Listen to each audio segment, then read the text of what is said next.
Target is, from my Canadian perspective, just another giant department store. But I have learned, of course, that to my American friends, it is something much more than that. And so today, we're gonna find out why.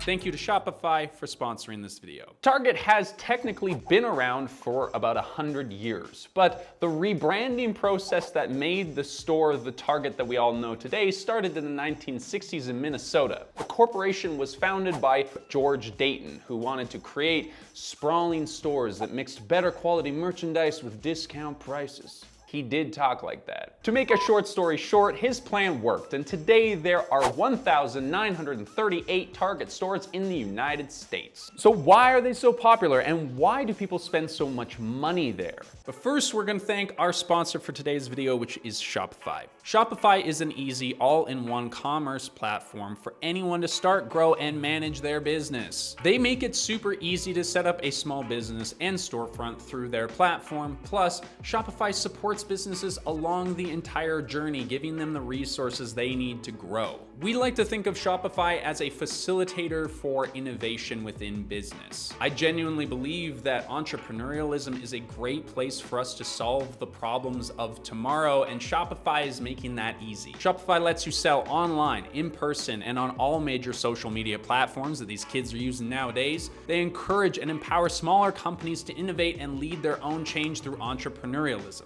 Shopify's new starter plan lets you create a simple store in minutes for only $5. This helps introduce users to commerce and is easily upgradable to unlock the full power of Shopify as their businesses grow.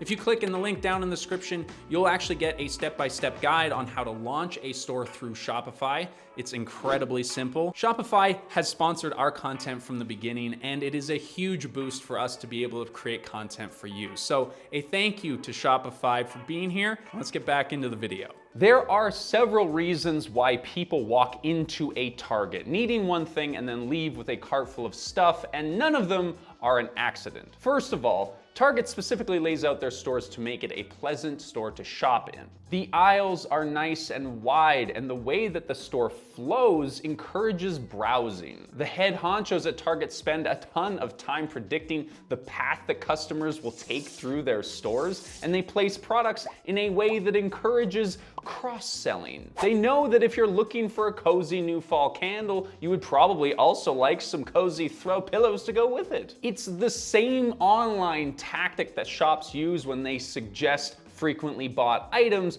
just in a physical store. It's weird that we're now relating online things to make sense of the real world. Target also puts the seasonal items at the very back of the store, so if you need Christmas lights or back to school supplies or something, you gotta walk past all the other departments to get there. They set up their products in a lifelike display to make it easier for you to visualize them in your home. Instead of just putting a bunch of random bedroom furniture around and decor on the shelves, they set up a real bedroom display so that you can see how everything looks together. You've probably seen this at IKEA and thought that it was pretty normal, but for a department store, this is pretty innovative. You don't see Walmart with a living room setup in the middle of the store. And of course, importantly, at the front of the store is a Starbucks. This welcomes you in with the smell of freshly ground coffee and that homey vibe that only mega corporations can achieve. With a latte in hand, all of a sudden you're not in a rush to get in and out. You can slow down, browse through the clothes, the books, the home decor, and the electronics. And even though basically nobody on earth owns a DVD player anymore, you can still grab a combo pack of the entire Twilight Saga for like $5. Who is buying that series and in DVDs? I have no idea. You better hold on tight, Spider Monkey.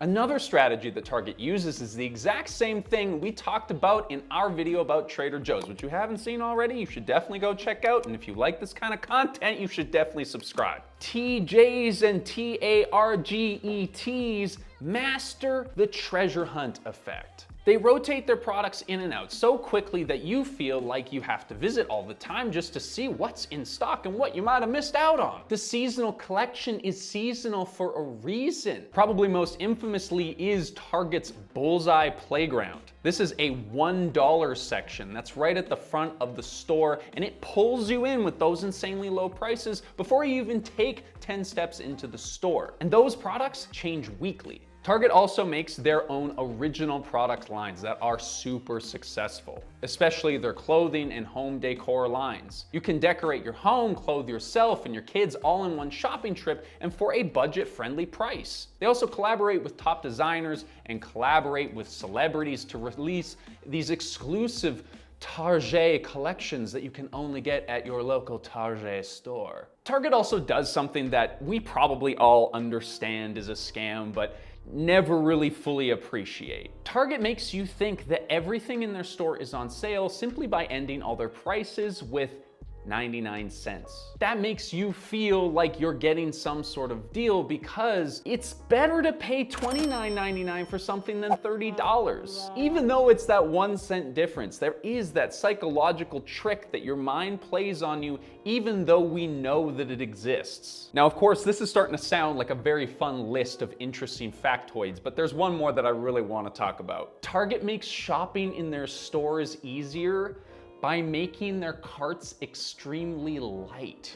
That makes them easy to push around. They also have bigger wheels that don't get stuck all the time, and you don't even notice how full your cart is because it glides so easily throughout the store. Isn't that crazy? They've actually engineered the carts to relieve pressure from your shopping experience. So this fantastical list that we have put together is commonly known as, yes, the Target effect. This is the idea that people go into the store looking for a few things and come out with a lot. And there is a reason that this is called the Target effect and not the Walmart effect. Because do not correlate a Target with a Walmart when you are in America. I have learned that the hard way. First rule: don't compare Target to Walmart.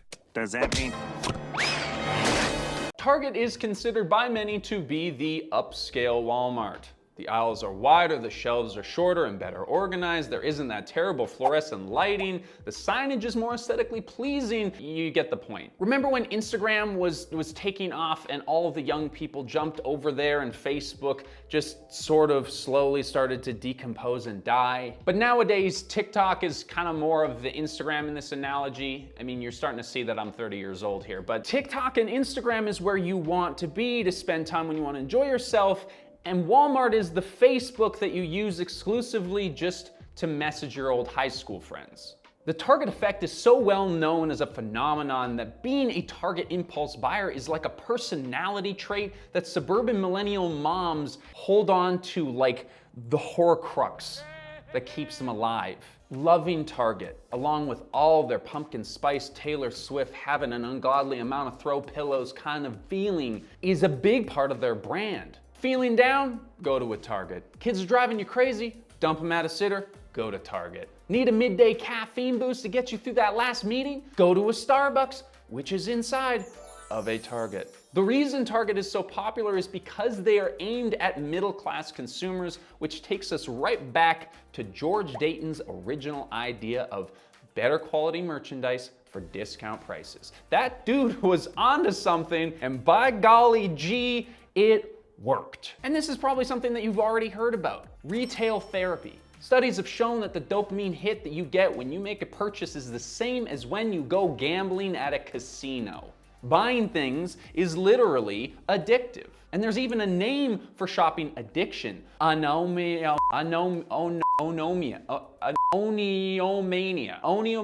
So there are two different kinds of shopping.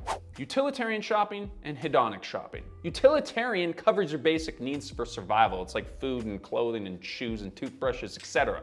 Hedonic shopping is when you are using shopping to feel good. You want to be entertained and have a fun experience while you buy stuff. Hedonic shopping leads to impulse buying. It's basically the whole purpose why you're there. You're in the moment, you feel inspired, you see something soft and cushy, and you spend money on it, and that makes you feel good for one sliver of a second. You don't love me! When you are depressed, you just want to feel something, and buying something makes you feel something. Impulse shopping is such a common thing in our society today that studies have shown that people who can avoid impulse shopping are actually more emotionally stable. On the flip side of this, people with a shopping addiction are more likely to experience anxiety and depression, which is depressing. While buying something may make you feel good in the moment, excess impulse buying leads to more financial stress, and the short-term fix doesn't solve any of your long-term problems. I hope that was more obvious. The issue with consumerism is not that it doesn't actually solve your problems, but that it creates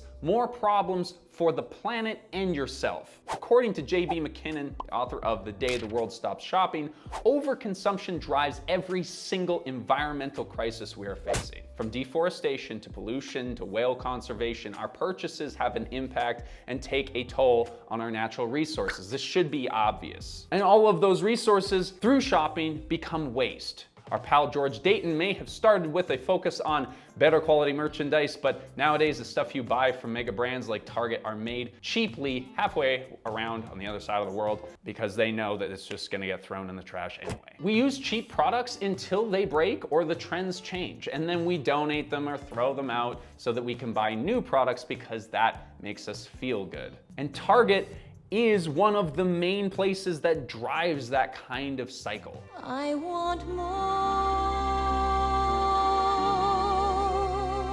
This compulsive buying system is terrible for us and the planet, and yet it is so firmly ingrained into North American culture, and it is held up, propped up by companies like Target. So if you are addicted to Target and this video offended you, perhaps you are depressed. Depressed? I'm the furthest thing from depressed.